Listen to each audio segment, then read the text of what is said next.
তোমাদের আজকে একটু আলোচনা করব course line second second first হাফে যে সেকেন্ড ইউনিটে আলোচনা চলছিল। আগের দিন ওই তো আলোচনা হয়েছে, এনআরটি সিআরটি সম্পর্কে আলোচনা হয়েছে, বিস্তারিত আলোচনা করেছি। আজকে যেটা হবে টেকনিক্স অফ ইভলিউশন বা মূল্যায়নের বিভিন্ন কৌশল। এগুলো হচ্ছে আমরা মূল্যায়নের এগুলো টুলস দেখেছি। টুলস মানে কিভাবে আমরা মূল্যায়ন করছি, কোন কোন টেস্টে অভিজ্ঞতার সাহায্যে করছি কিভাবে। এবারে দেখবো আমরা কৌশল, টেকনিক্স, টুলস আর টেকনিক্স বলে, টেকনিক্সগুলো দেখবো। তো টেকনিক্সের ভেতরে মূলত মূলত তিনটে শ্রেণীতে ভাগ করা যায় টেকনিকগুলোকে, যে মূল্যায়নের যে কৌশল বা টেকনিকগুলোকে। একটা হচ্ছে পর্যবেক্ষণমূলক কৌশল বা অবজারভেশনাল টেকনিক, আর একটা হচ্ছে আত্মবিবৃতিমূলক কৌশল বা সেলফ রিপোর্টিং টেকনিক, আর একটা পরীক্ষামূলক কৌশল বা এক্সপেরিমেন্টাল টেকনিক। আমরা যে প্রথম দুটো আলোচনা করবো অবজারভেশনাল টেকনিক আর সেলফ রিপোর্টিং টেকনিক। এই অবজারভেশনাল যে টেকনিক বা পর্যবেক্ষণমূলক কৌশল, এর ভিতরে আরও অনেকগুলো ভাগ আছে, সেগুলো আমরা একটু আলোচনা করবো আজকে। যেমন ধরো, মূল্যায়ন করতে গেলে শিক্ষাক্ষেত্রে যে শিক্ষার্থীদের মূল্যায়ন করতে গেলে আমাদের প্রথম যেটা লাগে যে তাদের সম্পর্কে তথ্য সংগ্রহ করতে হয়, ডেটা কালেকশন করতে হয়। শিক্ষার্থীর পড়াশোনা সংক্রান্ত বা অন্যান্য যে দিকগুলো আছে তার জীবনের, সেই সমস্ত দিক থেকে সম্বন্ধে আমাদেরকে তথ্য সংগ্রহ করতে হয়। এই তথ্য সংগ্রহ করতে গেলে শুধু যে পরীক্ষা নিলে হবে তা নয়, কিন্তু তার আরও কিছু পদ্ধতি আমরা আমরা করতে পারি। যেমন ধরো এখানে বলছে এই পরীক্ষা একটা বলছে, যেমন বুদ্ধির অপেক্ষা আছে, ব্যক্তি সত্তার অপেক্ষা বা পার্সোনালিটি টেস্ট, তারপর সাক্ষাৎকার, পরোক্ষ বা প্রত্যক্ষ পর্যবেক্ষণ, এইগুলো টেকনিক্স। এইগুলো আমাদেরকে কিন্তু ফলো করতে হয় শিক্ষার্থীদের। এই যে বিভিন্নভাবে আমরা পদ্ধতির জন্য পরিমাপক স্কেল বিভিন্ন হয়, এই যে বিভিন্ন পদ্ধতিতে পারদর্শিতা অপেক্ষা বা বুদ্ধির অপেক্ষা, ব্যক্তি সত্তার অপেক্ষা বা পার্সোনালিটি টেস্ট, সাক্ষাৎকার বা পরোক্ষ ইন্টারভিউ, পরোক্ষ বা প্রত্যক্ষ পর্যবেক্ষণ বা অবজারভেশন, এই সমস্ত ক্ষেত্রে কিন্তু এক এক ধরনের পরিমাপক স্কেল আমরা ব্যবহার করে থাকি। যেমন প্রশ্ন বা কখনো আমরা প্রশ্ন তৈরি করি, যেমন অপেক্ষা ক্ষেত্রে প্রশ্ন তৈরি করা হয় বা প্রশ্নগুচ্ছ তৈরি করা হয়। প্রশ্ন বা প্রশ্নগুচ্ছ তৈরি করে শিক্ষার্থীর সামনে দেওয়া হয়, শিক্ষার্থী সেগুলো উত্তর দেয়, তার ভিত্তিতে তার মূল্যায়ন করা হয়। আবার কখনো আমরা দেখি পর্যবেক্ষণ করি আমরা, মানে শিক্ষার্থীকে আমরা লক্ষ্য করি সে কি কাজ করছে, তার বিভিন্ন অ্যাক্টিভিটিসগুলো আমরা লক্ষ্য করি, যে সেগুলো দেখেও কিন্তু তার কিন্তু আমরা কিন্তু মূল্যায়ন করতে পারি। এই যে তাকে দেখে তার বিভিন্ন অ্যাক্টিভিটিস দেখে দেখা হয়, এটাকে বলে পর্যবেক্ষণ কৌশল। হ্যাঁ, এটা একটা গুণগত পরিমাপ, এটা কিন্তু একটা গুণগত পরিমাপ করা যায়। এই কৌশলের গুরুত্ব কোথায়? পর্যবেক্ষণ কৌশল পদ্ধতি সাধারণত পারদর্শিতাকে, দক্ষতা, ব্যক্তিগত সামাজিক উন্নতি পরিমাপ ক্ষেত্রে। এগুলো কিন্তু মেনলি শিক্ষার্থী যে বিভিন্ন কাজে দক্ষ হয়ে উঠেছে কিনা সেইটা দেখার জন্য আমরা পর্যবেক্ষণ করি। তাকে কোনো একটা কাজ দেওয়া হলো, সেই কাজটা সে কতটা দক্ষতার সাহায্যে করতে পারছে সেইটা আমরা দেখি এই পর্যবেক্ষণের মাধ্যমে। বা তার সামাজিক গুণাবলী কতটা আছে, তার মধ্যে বিভিন্ন সামাজিক কাজে সে কতটা ইনভলভ হতে পারে, বা তার সামাজিক দিক থেকে কতটা বৈশিষ্ট্য সে অর্জন করেছে, এগুলো কিন্তু আমরা কিন্তু পর্যবেক্ষণের সাথে করে থাকি।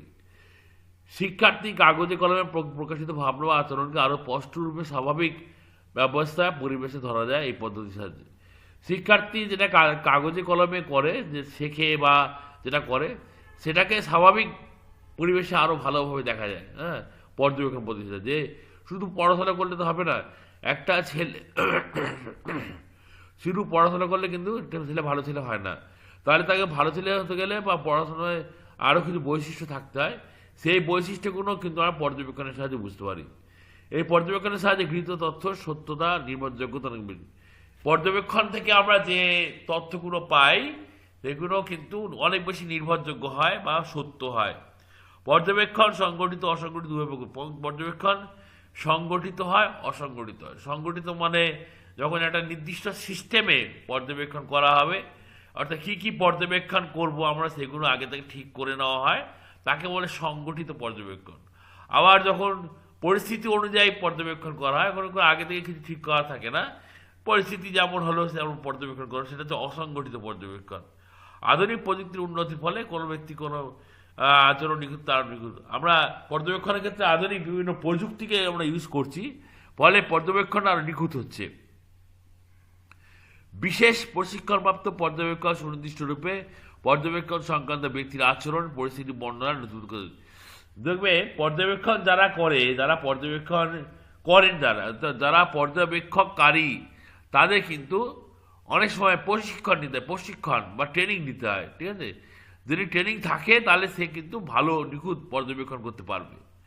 বিশেষ ধরনের উদ্দীপক পরিস্থিতিতে কোনো ব্যক্তির আচরণ কীরূপ পরিবর্তন হলো, শিক্ষাক্ষেত্রে তার প্রতিক্রিয়া কীরূপ হয়, তার পর্যবেক্ষণ পদ্ধতির সাহায্যে বিশ্লেষণ। মানে কোনো একটা উদ্দীপকে শিক্ষার্থী কেমন প্রতিক্রিয়া করছে, আমরা উদ্দীপকের এগেনস্টে প্রতিক্রিয়া করে মানুষ, এবং প্রতিক্রিয়াটা কীভাবে করছে, একটা স্টিমুলাস দেখে কী রেসপন্স করলো, সেইটা পর্যবেক্ষণ করায়। এই পর্যায়ের সাথে বিশেষ মূল্যায়ন করে যে শিক্ষার্থীর প্রতিক্রিয়া কেমন, কোনো একটা উদ্দীপকের পরিপ্রেক্ষিতে কেমন প্রতিক্রিয়া, সেইটা কিন্তু পর্যবেক্ষণের সাহায্যে মূল্যায়ন করা যায়। পর্যবেক্ষণের গুরুত্বগুলো গেল। এবার দেখো আমরা দেখব পয়েন্ট আছে, দেখো পর্যবেক্ষণ কৌশলের শ্রেণী বিভাগ। প্রকৃতি অনুযায়ী পর্যবেক্ষণ দুই ভাগ করা যায়। প্রকৃতি মানে কিভাবে করা হচ্ছে পর্যবেক্ষণটা, তার ভিত্তিতে। যেমন ধরো দুরকম বলছে, একটা হচ্ছে সংগঠিত আর একটা অসংগঠিত পর্যবেক্ষণ, একটা স্ট্রাকচারাল, একটা হচ্ছে আনস্ট্রাকচারাল অবজারভেশন। আর আরও আছে পর্যবেক্ষকের উপস্থিতি ও অনুপস্থিতিতে। যিনি পর্যবেক্ষণ করবেন, যিনি পর্যবেক্ষণকারী, তার উপস্থিতিতে ওর পর্যবেক্ষণ হয়। আবার অনেক সময় উনি না থেকেও পর্যবেক্ষণ হয়, ঠিক আছে, অন্য কোনো প্রযুক্তির সাহায্য নিয়ে পর্যবেক্ষণ হয়।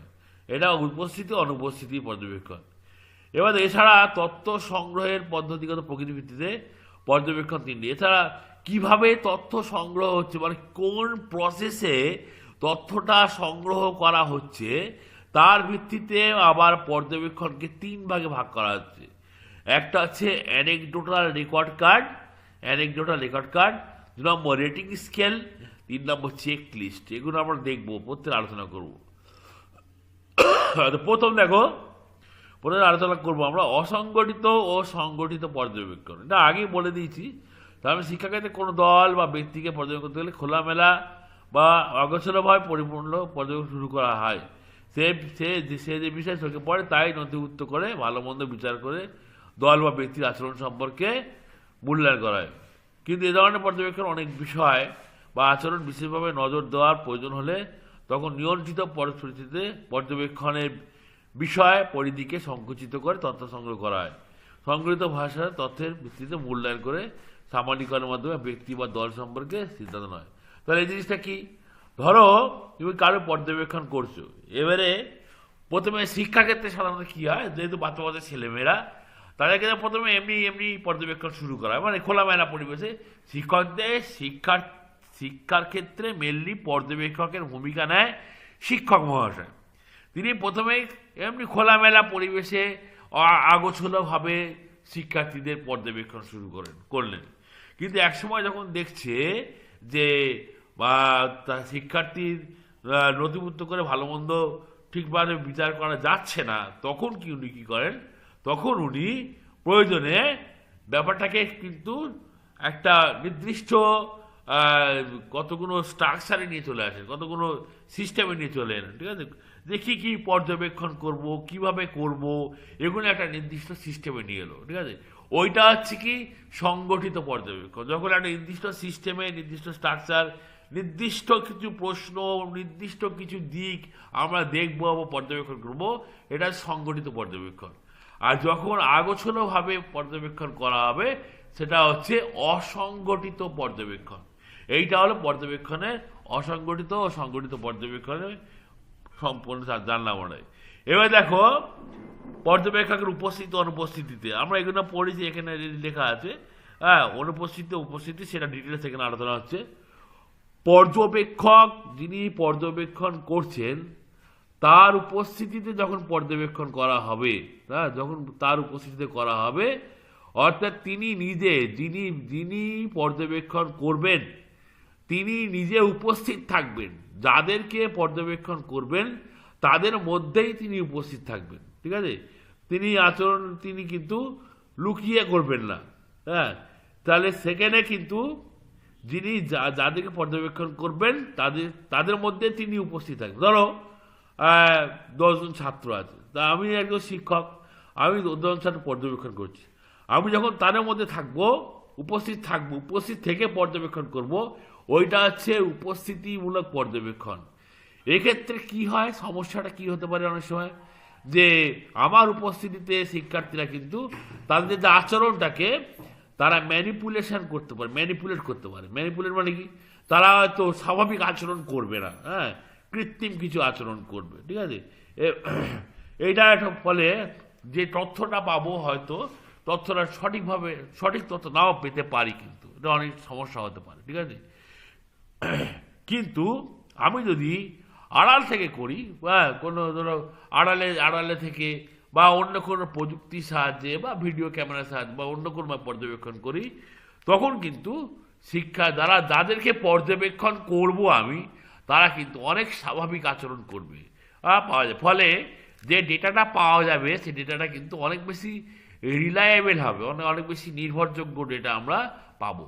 কিন্তু উপস্থিতিতে পর্যবেক্ষণে কিন্তু অনেক সময় ডেটাগুলো কী হয়, শিক্ষার্থীরা যেহেতু নিজেদের আচরণটাকে ম্যানিপুলেট করে ফেলে, তাহলে সেই আচরণটা কিন্তু অনেক সময় যে তথ্যটা পাওয়া যায় ওটা কিন্তু ততটা রিলায়েবল হয় না বা নির্ভরযোগ্য হয় না। এটা একটা পার্থক্য।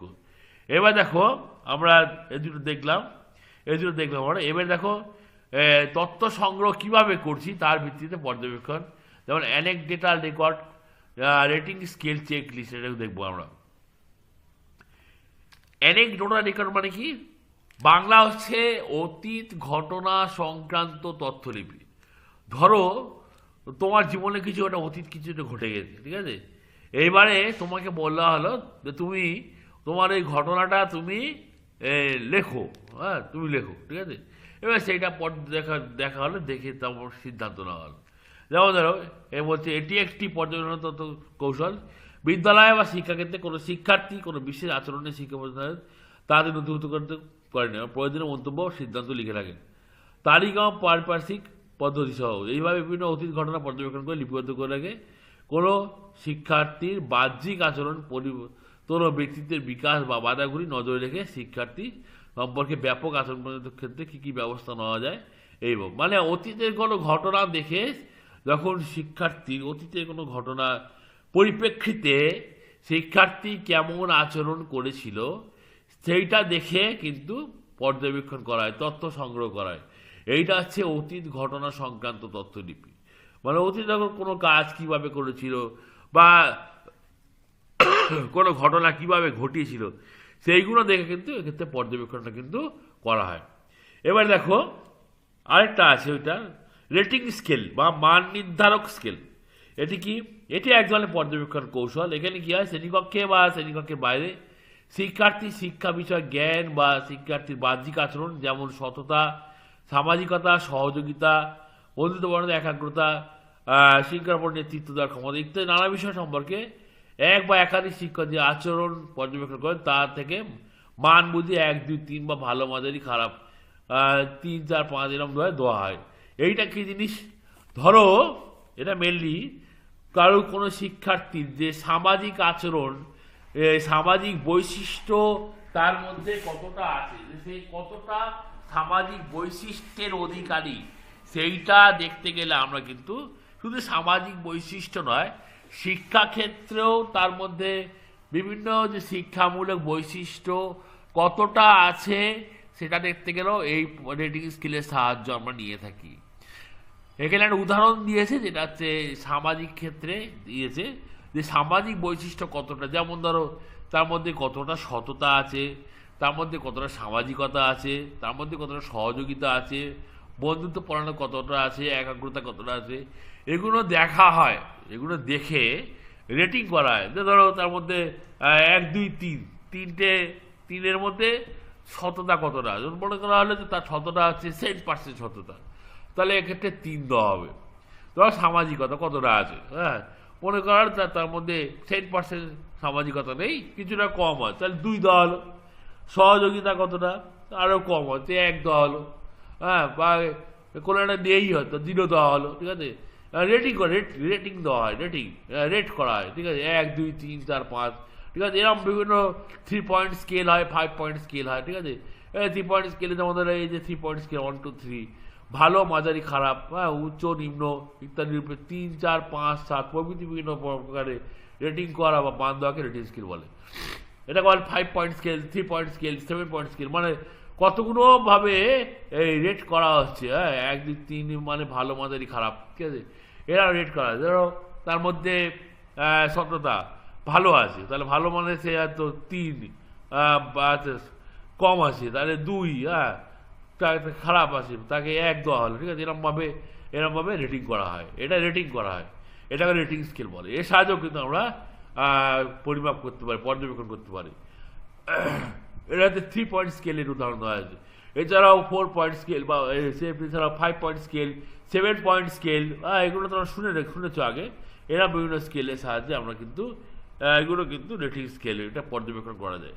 এগুলো ম্যাক্সিমাম সামাজিক বৈশিষ্ট্য পরিমাপ করা যায়। চেকলিস্ট, এইটার সাথে আমরা সবাই পরিচিত আছি। আমরা দেখবে বিভিন্ন যখন কম্পিটিটিভ এক্সামে যে ফর্ম ফিল আপ করি, লাস্টে দেখবে একটা চেক লিস্ট ওরা থাকে, বলা হয় তুমি এই কলমটা ফিল আপ করেছো, হ্যাঁ না, ঠিক আছে।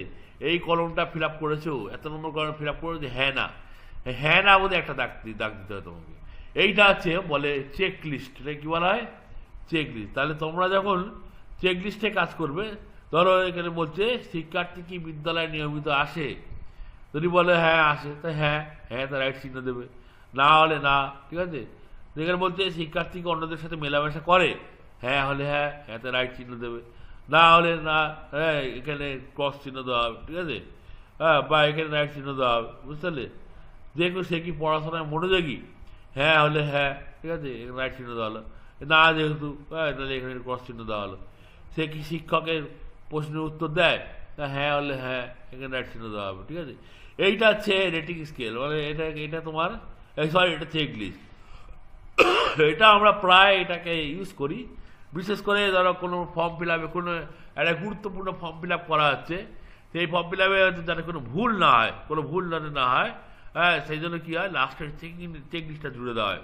চেক লিস্টটা থাকলে তোমার সুবিধা কি, তোমার ফর্ম ফিল আপে ভুল হওয়ার সম্ভব, কোনো কলম গ্যাপ যাওয়ার সম্ভাবনা থাকে না। তুমি কোনো কলম ফর্ম ফিল আপ না করে চলে যাওয়ার সম্ভাবনা থাকে না। এখন অবশ্য কম্পিউটার অনলাইনে আমরা স্টার চিহ্ন দেখি, আমরা স্টার চিহ্ন মনে এগুলো ম্যান্ডেটরি, ঠিক আছে। যাই হোক, এই রেটিং স্কেল আগে বিশেষ করে কম্পিটিটিভ এক্সামের যে ফর্মগুলো ফিল আপ হতো, আগে আমরা কাগজে কিনতে পাওয়া যেত।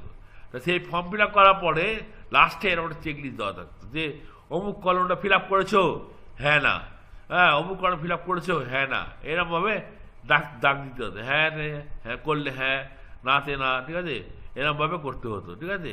এটা হচ্ছে কি চেক লিস্ট গেল। এগুলো সব পর্যবেক্ষণের কৌশল, ঠিক আছে। এবার দেখো আত্মবিবৃতিমূলক কৌশল, এটা হচ্ছে অতীত ঘটনা সংক্রান্ত কৌশল, অ্যানাটোমিক রেকর্ড কার্ড। আর এটা হচ্ছে আত্মবিবৃতিমূলক কৌশল বা সেলফ রিপোর্টিং। হ্যাঁ, সেলফ রিপোর্টিং জিনিসটা কি, আত্মবিবৃতি মানে কি, আত্মবিবৃতি মানে নিজের বিবৃতি লেখা, নিজের সম্পর্কে লেখা। এটাও কিন্তু পর্যবেক্ষণের একটা কৌশল, যে নিজের সম্পর্কে লেখা, ঠিক আছে, যে আমি কতটা জানি, হ্যাঁ, আমি নিজের সম্পর্কে কতটা লিখতে পারবো। কোনো একটা প্রশ্ন আমাকে দেওয়া হলো বা একগুচ্ছ প্রশ্ন দেওয়া হলো, এবার আমাকে বলা হলো এই প্রশ্নগুলোর উত্তর তুমি নিজের মতো করে লেখো, ঠিক আছে। এটা হচ্ছে কি সেলফ রিপোর্টিং টেকনিক, আত্মবিবৃতিমূলক কৌশল, ঠিক আছে। নিজে কোনো প্রশ্ন থেকে নিজে থেকে লেখা। এই লেখা দেখে অনেক সময় কিন্তু তোমার কিন্তু মূল্যায়ন করা যায়।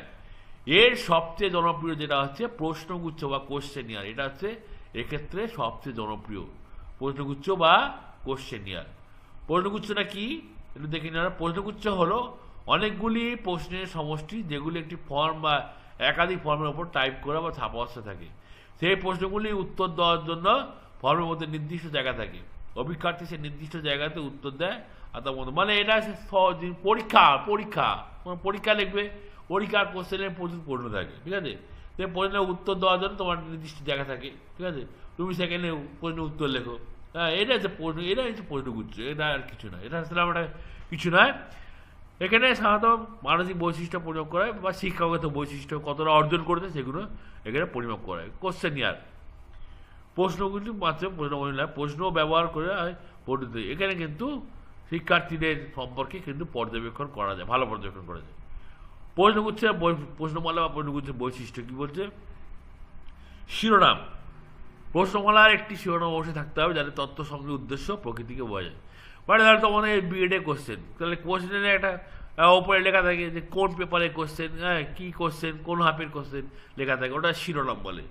প্রশ্নগুচ্ছের শিরোনাম অবশ্যই থাকবে। নির্দেশাবলী, কিভাবে প্রশ্নের উত্তর লিখতে হবে, এক কথায় উত্তর নাকি নাকি তোমার হচ্ছে বিস্তৃত উত্তর নাকি 2 নম্বরের উত্তর, সেগুলো সম্পর্কে স্পষ্ট নির্দেশ থাকতে হবে, ঠিক আছে।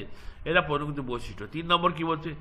ক্রমিক সংখ্যা থাকতে হবে। প্রতিটা প্রশ্ন একের দাগের প্রশ্ন, 2-এর দাগের প্রশ্ন, 3-এর দাগের প্রশ্ন, এরা প্রশ্নগুচ্ছে কিন্তু অবশ্যই ক্রমিক সংখ্যা থাকতে হবে। 4 নম্বর কি? ভাষার স্পষ্টতা, মানে সুন্দর ভাষা যে প্রশ্নটা করতে হবে, স্পষ্ট ভাষায় প্রশ্ন যাতে প্রত্যেকে বুঝতে পারে, সহজ সরল সাবলীল ভাষায় প্রশ্নগুচ্ছ করতে হবে যাতে প্রত্যেকে কিন্তু ভাষাটা বুঝতে পারে। সহজবোধ্যতা, প্রশ্নগুলো এমন করতে হবে যাতে প্রত্যেক শিক্ষার্থী প্রশ্নটা কি উত্তর চাওয়া হয়েছে, কি চাওয়া হয়েছে সেটা সহজে বুঝতে পারে, সেরকম প্রশ্ন করতে হবে। 6 নম্বর প্রাসঙ্গিকতা সংক্ষিপ্ততা, প্রশ্নগুলো কিন্তু এমন প্রশ্ন করতে হবে যেগুলো প্রাসঙ্গিক, বর্তমান দিনের প্রাসঙ্গিক বা শিক্ষার্থী জীবনে প্রাসঙ্গিক, সেরা প্রশ্ন দিতে হবে আর সংক্ষিপ্ত আকারে দিতে হবে। বিরাট বিরাট প্রশ্নটাই বিরাট হয়ে গেল, সেটা শিক্ষার্থী পড়ে বুঝতে সময় লেগে যাবে। পক্ষপাতহীন, প্রশ্নগুচ্ছ সবচেয়ে গুরুত্বপূর্ণ যে পক্ষপাত করা যাবে না। ধরো কোনো শিক্ষার্থী আমার কাছে খুব প্রিয়, আমি তার জন্য কিছু সহজ প্রশ্ন দিলাম, আবার কিছু শিক্ষার্থী আমার কাছে খুব তাদের দেখতে পাই না আমি চোখে, তার জন্য শক্ত প্রশ্ন দিলাম। আবার খাতা লেখার সময় ওই পক্ষপাত হতে পারে, ঠিক আছে। এগুলো করা যাবে না, এগুলো পক্ষপাতহীন হতে হবে। আর 8 নম্বর কি? আকর্ষণীয় হতে, প্রশ্নগুচ্ছটা অবশ্যই কি হতে হবে? আকর্ষণীয় হতে হবে, কিন্তু আকর্ষণীয় না হলে কিন্তু হবে না। প্রশ্নগুচ্ছের আরেকটা বৈশিষ্ট্য হচ্ছে এটাকে সুন্দরভাবে আকর্ষণীয় হতে হবে, না হলে কিন্তু প্রশ্নগুচ্ছ কিন্তু ভালো হবে না। প্রশ্নগুচ্ছকে অবশ্যই শিক্ষার্থীদের কাছে আকর্ষণীয় হতে হবে, তার লেখার মান, কাগজে গুণগত মান, ছাপা, এগুলো সব অবশ্যই কিন্তু আকর্ষণীয় হতে হবে। এইটা নাহলে কিন্তু প্রশ্নটাকে কিন্তু শিক্ষার্থীদের কাছে ভালো লাগবে না, ঠিক আছে। এই জন্য আকর্ষণীয় করার জন্য এগুলো করতে হবে। বৈশিষ্ট্য, এবারে দেখো আমরা আলোচনা করব প্রশ্নগুচ্ছের শ্রেণীবিভাগ দেখব। বৈশিষ্ট্য পরে আমরা কি দেখব? শ্রেণীবিভাগ। বৈশিষ্ট্য আশা করি বোঝা গেছে, এবার শ্রেণীবিভাগ দেখব। শ্রেণীবিভাগ কি আছে? 2 ধরনের হয় প্রশ্নগুচ্ছ, সাধারণত 2 ধরনের হয়। একটা প্রশ্ন 2 ধরনের হয়, একটা হচ্ছে ফিক্সড রেসপন্স কোশ্চেনিয়ার, মানে যাই হোক একটাই উত্তর হবে, ঠিক আছে। তোমার মতো করে তুমি লিখতে পারবে না, তোমার মতো করে তুমি নিজের ভাষায় বা নিজের কোনোভাবে নিজের মনের ভাবটা প্রকাশ করে লিখতে পারবে না। নির্দিষ্ট উত্তর আছে সম্বলিত প্রশ্নগুচ্ছ, ফিক্সড রেসপন্স, ঠিক আছে।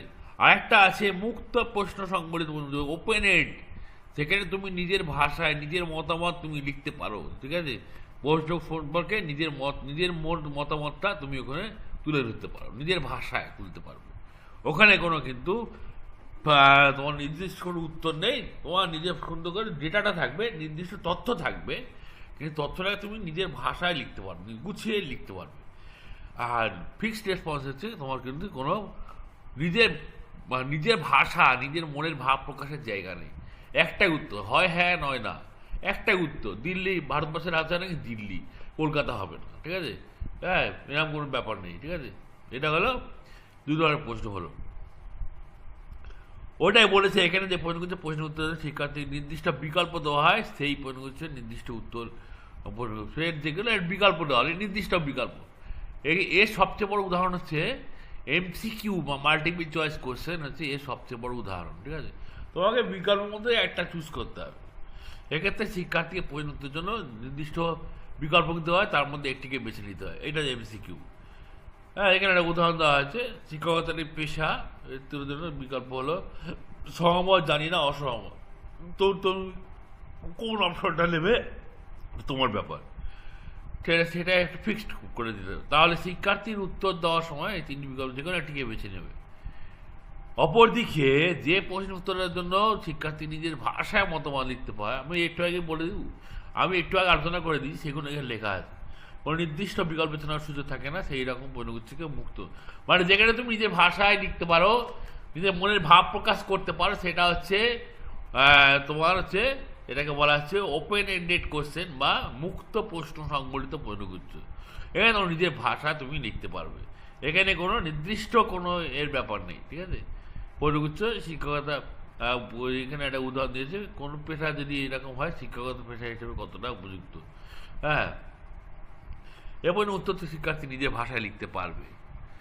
প্রশ্নগুচ্ছের সুবিধা কি আছে? তথ্য সংগ্রহে খরচ কম। প্রথম প্রশ্ন দিলাম, শিক্ষার্থী উত্তর দিল, তথ্য সংগ্রহে খরচ কম। নিজের উত্তর দেওয়ার জন্য শিক্ষার্থী অনেক সময় পায়, তাই ভেবে চিনতে নিজের উত্তর দিতে পারে। এক্ষেত্রে তুমি প্রচুর সময় পাবে হাতে, ঠিক আছে। এই প্রসঙ্গে একসঙ্গে অনেক ব্যক্তির কাছে তথ্য সংগ্রহ করে, অনেক ব্যক্তির কাছে তথ্য সংগ্রহ করা যায়, এটা সুবিধা। মনে যেমন তথ্য সংগ্রহ করার জন্য বিশেষ প্রশিক্ষণ, বিশেষ প্রশিক্ষণ না, প্রশ্ন দিল, উত্তর লিখলো, উত্তরগুলো মূল্যায়ন করা হলো, উত্তরগুলো দেখা হলো, খাতাগুলো চেক করা হলো, মূল্যায়ন হয়ে গেল। এখানে খুব একটা প্রশিক্ষণ দরকার হয় না। ব্যক্তিকে সাক্ষাৎকারের মধ্যে তথ্য সংগ্রহ করা যায় না, প্রশ্নগুচ্ছের সাহায্যে তার কাছ থেকে অনেক সময় সাক্ষাৎকার বা ইন্টারভিউর মাধ্যমে অনেক সময় তথ্য সংগ্রহ করা মুশকিল হয়, কিন্তু প্রশ্নগুচ্ছের সঙ্গে কিন্তু অনেক সময় সহজেই তথ্য সংগ্রহ করা যায়। এবার দেখি অসুবিধা কি আছে। অসুবিধা হচ্ছে, প্রশ্নগুচ্ছের সবচেয়ে বড় অসুবিধা হচ্ছে এই যোগাযোগের অভাব। ডাকযোগে তোমার কাছে প্রশ্ন পাঠানো হচ্ছে, অধিকাংশ ক্ষেত্রে কিন্তু প্রশ্ন যার কাছে পড়ে যাচ্ছে সে লিখে উত্তর নাও পাঠাতে পারে, তার মনের মধ্যে, তার মনের ইচ্ছা, সে পাঠালো কি না পাঠালো এটা কোনো ব্যাপার না, ঠিক আছে। সে নিজের মতোকে পাঠালো, হয়তো পাঠালো না, তাহলে পুরো প্রশ্নটাই বেকার হয়ে গেল, সেটা বলে। যারা অশিক্ষিত ব্যক্তি তাদের কাছে এই কৌশল দ্বারা তথ্য সংগ্রহ, যারা অশিক্ষিত তারা কিন্তু এই কৌশলটা সফল হবে না তাদের কাছে। 3 নম্বরে প্রশ্নগুচ্ছের উত্তর সত্যি করে অভিজ্ঞতা দিয়েছে কিনা সে বিষয়ে সন্দেহ থাকে। প্রশ্নগুচ্ছের উত্তর অনেক সময় প্রশ্ন পাঠিয়ে দিল আমাকে, ধরো আমার কাছে একটা প্রশ্নগুচ্ছ এসছে, এবার সেই উত্তর আমি লিখছি কিনা সেটা একটা ব্যাপার কিন্তু। হ্যাঁ, আমার মূল্যায়ন হচ্ছে আমার কাছে প্রশ্ন এসছে, কিন্তু সেই উত্তর আমি লিখছি কিনা এর একটা ব্যাপার থাকতে পারে, সন্দেহ থাকতে পারে। হয়তো আমি লিখিনি বা আমি লিখেছি, ঠিক আছে, সন্দেহ থাকতে পারে, এটা একটা সমস্যা। সব প্রশ্নের উত্তর অনেক সময় পাওয়া যায় না, তাই ফলাফল বিশ্লেষণ। সব প্রশ্ন, অনেকগুলো প্রশ্ন যদি দেয় তার মধ্যে আমি সব প্রশ্নের উত্তর নাও লিখতে পারি, কোনোটা ইগনোর করে গেলাম, ফলে আমার ঠিক মতো মূল্যায়ন হলো না। মুক্ত প্রশ্ন সম্বলিত প্রশ্নগুচ্ছের নৈর্ব্যক্তিক করে, মুক্ত প্রশ্ন যেগুলো মুক্ত প্রশ্ন হয় আর নিজের ভাষায় লিখতে হয়, সেগুলোর ক্ষেত্রে কিন্তু স্কোরিং সবসময় সমান হয় না। এক একটা স্যার বা এক একটা মূল্যায়নকারী এক এক রকম স্কোর দেয়, ঠিক আছে, এক একটা প্রশ্নের উত্তর এক এক রকম স্কোর দেয়, এটা একটা সমস্যা। ধরে কেউ 10 নম্বরের প্রশ্ন আছে, কোনো স্যার দেখলো খাতা দেখে তারা হয়তো 10-এ হয়তো মনে হলো 6 দিল, আবার কোনো স্যার ওই একই খাতা দেখলো, তারা হয়তো অন্য দৃষ্টিভঙ্গিতে দেখে তাকে সে হয়তো 10-এ 8 দিল, ঠিক আছে, এরকমভাবে চেঞ্জ হয়। একই উত্তর কিন্তু বিভিন্ন মাস্টারমশাই দেখছে, দেখে কিন্তু পরীক্ষক দেখছে যে কিন্তু নাম্বারটা কিন্তু চেঞ্জ হয়ে যাচ্ছে, একই প্রশ্ন একই উত্তরে কিন্তু নাম্বার চেঞ্জ হয়ে যাচ্ছে পরীক্ষক ভেদে। এবার দেখো আমরা সাক্ষাৎকার দেখবো। সাক্ষাৎকার জিনিসটা কি? সাক্ষাৎকার হচ্ছে, ধর তুমি কারোর সাক্ষাৎকার নিচ্ছ, ঠিক আছে, কারোর সাথে কথাবার্তা বলছো, ঠিক আছে, মূল্যায়নে এটা কিন্তু খুবই জনপ্রিয়। সাক্ষাৎকার, ধরো কারোর সাথে কথা বলছো, কারোর ভেতরে কি চলছে, কি তথ্য, কারোর কাছে তুমি তথ্য জানতে চাইছো, এক্ষেত্রে কিন্তু অনেক সময় আমরা তার সাথে কথা বলে তার কাছ থেকে অনেক তথ্য পাওয়ার চেষ্টা করি আমরা, ঠিক আছে, তথ্য পাওয়ার চেষ্টা আমরা করি, এটাকে বলে সাক্ষাৎকার, ঠিক আছে, তথ্য কাজটি করে। অনেক সময় সেটা সম্ভব না হলেও টেলিফোনের মাধ্যমে সাক্ষাৎকার, অনেক সময় ডাইরেক্ট মুখোমুখি সম্ভব না হলেও কিন্তু টেলিফোনের মাধ্যমে আমরা সাক্ষাৎকার নিতে পারি। সাক্ষাৎকারের আমরা দেখব নানা রকম হতে পারে। একটা হচ্ছে সংগঠিত বা কাঠামোগত, যেটা স্ট্রাকচার, নির্দিষ্ট স্ট্রাকচার তৈরি করানো হয়। সাক্ষাৎকারে যে প্রশ্নগুলো করা হবে সেগুলো আগে থেকে তৈরি করানো হবে, এটা হচ্ছে সংগঠিত বা স্ট্রাকচার ইন্টারভিউ। আর একটা অসংগঠিত বা কাঠামোহীন, যেটা আছে কোনো প্রশ্ন তৈরি করা হয়নি আগে থেকে, নিজের মতো করে পরিস্থিতি অনুযায়ী প্রশ্ন করা হবে, এটা তো অসংগঠিত বা আনস্ট্রাকচার ইন্টারভিউ, যেটা আমরা পর্যবেক্ষণে দেখেছিলাম। আর এটা হচ্ছে অর্ধ সংগঠিত বা অর্ধ কাঠামোগত বা সেমি স্ট্রাকচার, মানে সেটা পুরোপুরি সংগঠিত নয়, পুরোপুরি তো আগে থেকে তৈরি করা হয়নি, আবার পুরোপুরি অসংগঠিত নয়, মানে পুরোপুরি একদম ছন্দ ছাড়া ভাব নয়, ঠিক আছে। কিছুটা তৈরি করানো হয়েছিল, কিছুটা পরিস্থিতি অনুযায়ী তৈরি করা হবে এরম ভেবে করা হয়, এটা বলে অর্ধ কাঠামোগত বা সেমি স্ট্রাকচার ইন্টারভিউ। আর লাস্ট হচ্ছে ডাক্তাররা করে, দেখবে বিশেষ করে মনোচিকিৎসক যারা হয় তারা কিন্তু এই ক্লিনিক্যাল সাক্ষাৎকার করে, বা হোমিওপ্যাথি চিকিৎসক যারা হয় এরাই সাধারণত বেশি করে। এছাড়া অ্যালোপ্যাথি ডাক্তাররাও দেখবে রুগীকে রোগটা চিহ্নিত করার জন্য বিভিন্ন প্রশ্ন করে, ঠিক আছে। অ্যালোপ্যাথি, হোমিওপ্যাথি বা আয়ুর্বেদে বা মনোচিকিৎসা, সবচেয়ে বেশি সাইকোলজিস্টরা করে, হ্যাঁ। সাইকিয়াট্রিস্ট যারা হয়, মনোচিকিৎসক, মনোরোগের চিকিৎসক, তারা কিন্তু বেশি এই ক্লিনিক্যাল ইন্টারভিউটা সাহায্য নেয়। সংগঠিত তো বললাম যে যেখানে নির্দিষ্ট কিছু প্রশ্ন, কি প্রশ্ন করা হবে আগে থেকে সেগুলো ঠিক করে, সেগুলো হচ্ছে সংগঠিত সাক্ষাৎকার বা স্ট্রাকচার ইন্টারভিউ, ঠিক আছে। অসংগঠিত মানে কি? অসংগঠিত মানে এখানে কিন্তু কোনো আগে থেকে কোনো প্রশ্ন ঠিক রেডি করা হয়নি, ঠিক উল্টোটা। এটা কি হয়, পরিস্থিতি দেখে কিন্তু প্রশ্ন তৈরি করা হয়, ওটা নমনীয় ব্যাপার, এটা চেঞ্জ করা যেতে পারে। এটা কিন্তু আগে থেকে ঠিক করা আছে, এখানে কোনো পরিস্থিতি অনুযায়ী কিন্তু কোনো পরিবর্তন করা যাবে না প্রশ্নের মধ্যে। এক্ষেত্রে কিন্তু পরিস্থিতি অনুযায়ী কিন্তু প্রশ্নের মধ্যে পরিবর্তন করা যেতে পারে, ঠিক আছে। এইটা পরিস্থিতি অনুযায়ী ঠিক করা, এটা তো অসংগঠিত। এই দুটোর মাঝখানে আছে তোমার ওই যে বললো সেমি স্ট্রাকচার, অর্থাৎ পুরোপুরি সংগঠিত নয়, পুরোপুরি অসংগঠিত নয়। সাক্ষাৎকারের পর্যায়ে দেখব, পর্যায়ে প্রথমে একটা শিডিউল তৈরি করতে হবে, কীভাবে কী প্রশ্ন করবো, কী সাক্ষাৎকার নেবো, সেটা একটা শিডিউল তৈরি করা হয়। এটা হচ্ছে সাক্ষাৎকারের 1 নম্বর পর্যায়ে। 2 নম্বর কি, প্রয়োজনীয় তথ্যগুলি অনুসরণের জন্য সাক্ষাৎকার প্রয়োজনীয় যে প্রশ্নগুলি করেছি সেগুলো জানার জন্য সাক্ষাৎকারটা পরিচালনা করা হয়। 3 নম্বর কি, সাক্ষাৎকার তথ্যপত্রকে উত্তরগুলি সংরক্ষিত করা। সাক্ষাৎকার মানে যে উত্তরগুলো পাওয়া যাবে সেগুলোকে সংরক্ষিত করা, লেখা বা রেকর্ডিং করা, এইটা একটা ব্যবস্থা করতে হয়। 4 নম্বর হচ্ছে বিভিন্ন স্কেলের পরিমাণের মধ্যে গঠন করা, তার জন্য উপযুক্ত ব্যবহার করা, মানে যে সাক্ষাৎকারে যে তথ্যগুলো পাওয়া যায় সেগুলোকে কীভাবে পরিমাপ করা যায়, কীভাবে অ্যানালিসিস করা যাবে, তার জন্য স্কেল তৈরি করা, স্কেল বা পরিমাপের মাধ্যম গঠন করা, ঠিক আছে। 5 নম্বর সাক্ষাৎকারে সংগৃহীত তথ্যগুলিকে সাংকেতিকভাবে প্রকাশ করা, যে তথ্যগুলো পাওয়া গেলে সেগুলোকে সাংকেতিকভাবে প্রকাশ করা, ঠিক আছে। 5 নম্বর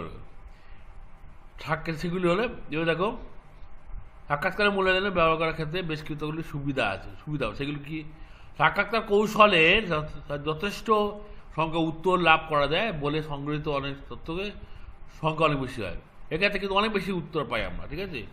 অনিচ্ছুক ব্যক্তি শিক্ষার্থীর কাছ থেকে উভয় উত্তর পাওয়া সম্ভব, কারণ দুর্বোধ্য প্রশ্ন ব্যাখ্যাতে সাক্ষাৎকার উত্তর যেন আগ্রহী করে তোলে। তাহলে সাক্ষাৎকারে কিন্তু অনেক প্রশ্নের উত্তর আমরা পেতে পারি, পরস্পর কথোপকথনের মাধ্যমে কিন্তু অনেক প্রশ্নের উত্তর আমরা কিন্তু পেয়ে যেতে পারি, যেটা পর্যবেক্ষণে পাওয়া সম্ভব হয় না, ঠিক আছে। সাক্ষাৎকার অত্যন্ত নমনীয় কৌশল, নমনীয়ভাবে, মানে কখনো সংগঠিত, কখনো অসংগঠিত, কখনো অর্ধ সংগঠিত, যে কোনোভাবে, কখনো বিভিন্ন পরিস্থিতি অনুযায়ী নিজেকে মানিয়ে নেওয়া, এরমভাবে কিন্তু এখানে সাক্ষাৎকারে কিন্তু আমরা তথ্য পেতে পারি। নমনীয় কৌশল এটা, ঠিক আছে। এটা কী কৌশল? নমনীয়, জাস্ট কীভাবে নিজেকে গুছিয়ে সাজিয়ে নিয়ে যে কোনো পরিস্থিতিতে নিজেকে সাজিয়ে নেওয়া যায়। সাক্ষাৎকার কৌশলে শিক্ষক যেমন শিক্ষার্থীর কাছ থেকে মৌখিক উত্তর মানে যেমন তার আচরণকে, সাক্ষাৎকারে শুধু মুখ দেখে কথা শুনে কিন্তু মূল্যায়ন করা হয় না, তার সাক্ষাৎকার দেওয়ার সময় তার আচরণও কিন্তু পর্যবেক্ষণ করা হয়, দেখে তার আচরণ, ভাব, ভঙ্গি, এগুলো দেখে কিন্তু মূল্যায়ন করা হয়। সাক্ষাৎকার শিক্ষক সরাসরি দ্রুত শিক্ষার্থীর নিকটে সাক্ষাৎকারে কিন্তু খুব তাড়াতাড়ি দ্রুত কিন্তু তথ্য পাওয়া যায়। ছোট ধরনের শিক্ষার নিকট থেকে তথ্য সঙ্গে সাক্ষাৎকার, ছোট ধরনের শিশুদের ক্ষেত্রে সাক্ষাৎকার কিন্তু খুবই সুবিধাদায়ক ব্যাপার। ছোট শিশুদের ক্ষেত্রে যেমন ধরো আমরা পরীক্ষার সময় ওরাল পরীক্ষা নিই বা মৌখিক পরীক্ষা, এটা এক ধরনের সাক্ষাৎকারের উদাহরণ কিন্তু, ঠিক আছে। সাক্ষাৎকার কৌশল উত্তরদাতার আস্থা প্রতিষ্ঠা, গোপনীয় রক্ষা, এবং কিন্তু নির্জন স্থান নির্বাচন, কাঠামোগত প্রশ্নপত্র অনুসরণ, এগুলো প্রভৃতি কিন্তু নিয়ন্ত্রণ করতে হয়। লাস্ট হচ্ছে দুটো জিনিস আছে, সুবিধা অসুবিধা। সাক্ষাৎকারে অনেক বেশি তথ্য পাওয়া যায়, পাই আমরা। মৌখিক প্রতিক্রিয়া দেয় তখন অন্য আচরণ, মৌখিক কথা বলার সময় অন্য আচরণগুলো লক্ষ্য করা যায় খুব সুন্দরভাবে। শিক্ষার্থী ব্যক্তিগত সংবেদনশীল তথ্য, এই পদ্ধতি অনেক ব্যক্তিগত তথ্য, সংবেদন তথ্য পাওয়া যায়। সাক্ষাৎকারে অপ্রতিক্রিয়া হার খুব কম হয়, মানে সাক্ষাৎকারে প্রশ্নের উত্তর দেবো না, হ্যাঁ, এরকম কিন্তু দেখা যায় না খুব একটা। যেটা প্রশ্নগুচ্ছে হয় যে উত্তর দিলাম না, নিজের মতো করে উত্তর দিলাম না, ভাবলাম উত্তর দেবো না, এটা উত্তর আমি দেবো না। এক্ষেত্রে কিন্তু যেহেতু সরাসরি দুজনের মুখোমুখি, তাতে উত্তর দিতে হবে, উত্তর না পাওয়ার সম্ভাবনা খুব কম, ঠিক আছে। অনেক সময় পাওয়া যায়, অনেক সময় উত্তর দেয় না, সেটা আলাদা ব্যাপার, ঠিক আছে, ইগনোর করে গেল। কিন্তু এক্ষেত্রে কিন্তু না পাওয়ার সম্ভাবনা কম, যেটা প্রশ্নগুচ্ছে কিন্তু অনেক বেশি পাওয়া যায়, অনেক সময় প্রশ্নের উত্তর দেয় না। সাক্ষাৎকার শিক্ষার্থীর মুখোমুখি থাকে, ফলে শিক্ষার্থীর সামর্থ্য, শিক্ষক যোগ্যতা নির্ভর করে ভাষা ব্যবহার। সে সাক্ষাৎকারে যিনি সাক্ষাৎ নেবেন তিনি শিক্ষার্থীর সামনে উপস্থিত, ফলে শিক্ষার্থীর সামর্থ্য অনুযায়ী ভাষা ব্যবহার করা যেতে পারে। অসংগঠিত সাক্ষাৎকারের ক্ষেত্রে পরিস্থিতি অনুযায়ী সাক্ষাৎকারী নিজের প্রশ্নের ধরন পাঠাতে হবে। অসংগঠিত সাক্ষাৎকারের ক্ষেত্রে পরিস্থিতি অনুযায়ী যিনি সাক্ষাৎকার তিনি নিজের প্রশ্নের ধরন পাঠাতে পারেন। অসুবিধা কি? ব্যয় সাপেক্ষ, সময় সাপেক্ষ। শিক্ষার্থী সাক্ষাৎকার প্রভাবিত হতে পারে, ফলে সেক্ষেত্রে তার উত্তরের গ্রহণযোগ্যতা নিপুণ থাকে। শিক্ষার্থী ধরো যিনি সাক্ষাৎকার দিচ্ছেন তার দ্বারা প্রভাবিত হয়ে গেল, ঠিক আছে, ফলে সে সবসময় সঠিক উত্তর নাও দিতে পারে কিন্তু, হ্যাঁ। অনেক সময় শিক্ষার্থী বেশি উৎসাহিত সাক্ষাৎকার পর্বটি বেশি আকর্ষণীয় করার জন্য কাল্পনিক তথ্য। অনেক সময় শিক্ষার্থী মানে কথা বলতে বলতে এমন একটা পর্যায়ে চলে গেল যে তার বাস্তব কথার সাথে কিছু কল্পনার কথা জুড়ে দিল, ঠিক আছে, কোনো একটা গল্প বলে দিল, গল্প বলতে বলতে কল্পনার একটা গল্প বিজ্ঞানের গল্প, কিছু একটা গল্প বলে দিল, ফলে সঠিক তথ্য পাওয়া যায় না অনেক সময়। সকল সাক্ষাৎকারের জন্য দক্ষ সাক্ষাৎকারটা ভালোভাবে করার জন্য যিনি সাক্ষাৎকার নেবেন তাকে অবশ্যই দক্ষ হতে হবে। দক্ষ না হলে কিন্তু হবে না, ঠিক আছে। যিনি সাক্ষাৎকার নেবেন, তোমরা দেখবে টিভিতে সাক্ষাৎকার নেয়, যারা সাক্ষাৎকার গ্রহণ করে তারা কিন্তু খুব যথেষ্ট দক্ষতা থাকে তাদের, ঠিক আছে, আমরা দেখেছি। এইটা কিন্তু একটা খুব ভাইটাল পয়েন্ট, ঠিক আছে, যে সাক্ষাৎকার নেবে তাকে কিন্তু দক্ষ হতে হবে, ঠিক আছে। এটা বর্তমানে কিন্তু খুব একটা পাওয়া যায় না, পাওয়া মুশকিল হয় অনেক সময়। ট্রেনিং প্রাপ্ত সাক্ষাৎকার ইন্টারভিউয়ার কিন্তু পাওয়া মুশকিল। লাস্ট সাক্ষাৎকার পর্ব লিপিবদ্ধ করলে পরিচালনা কাজ ব্যাহত হয়। সাক্ষাৎকারে যিনি সাক্ষাৎকার নিচ্ছেন তিনি লিপিবদ্ধ করছেন, ডেটা তথ্য লিখছেন, ফলে অসুবিধা হতে পারে। নিজের কাজের বিভিন্ন রকম কাজ করতে গেলে অসুবিধা হতে পারে, কোনো একটা তথ্য বাদ পড়ে যেতে পারে। আবার অন্য কারোর দিয়ে যদি লিপিবদ্ধ করায় সেক্ষেত্রেও কিন্তু সে হয়তো কোনো একটা তথ্য বাদ দিল, এরকম হতে পারে। কিন্তু এতে বর্তমানে কী আছে, রেকর্ডিংয়ের ব্যবস্থা করা হয়েছে সাক্ষাৎকার। তখন দেখবে টিভিতে যখন সাক্ষাৎকার নেয়, এই এবিপি আনন্দ বা অন্য কোনো চ্যানেলে যখন সাক্ষাৎকার দেখবে ওটাকে রেকর্ডিং করা হয়, ঠিক আছে। এইটা দূর করার জন্য, যে লিপিবদ্ধকরণের সমস্যা দূর করার জন্য বর্তমানে রেকর্ডিং ব্যবস্থা করা হয়েছে। তাহলে এগুলো আমরা দেখলাম, মূল্যায়নের যে কৌশল, অবজারভেশন এবং সাক্ষাৎকার, আরও কিছু কৌশল আমরা দেখলাম। এগুলো হচ্ছে খুব ইম্পর্টেন্ট তোমাদের, ঠিক আছে। এইগুলো তোমরা আলোচনা করে দিলাম, সবাই একটু দেখবে। পরীক্ষা তো সামনেই পরীক্ষা, ঠিক আছে, এগুলো দেখলে তোমাদের কিন্তু একটু সুবিধা হবে। হ্যাঁ, সবাই ভালো থাকো, পড়াশোনা করো, এইটা আমি চাই।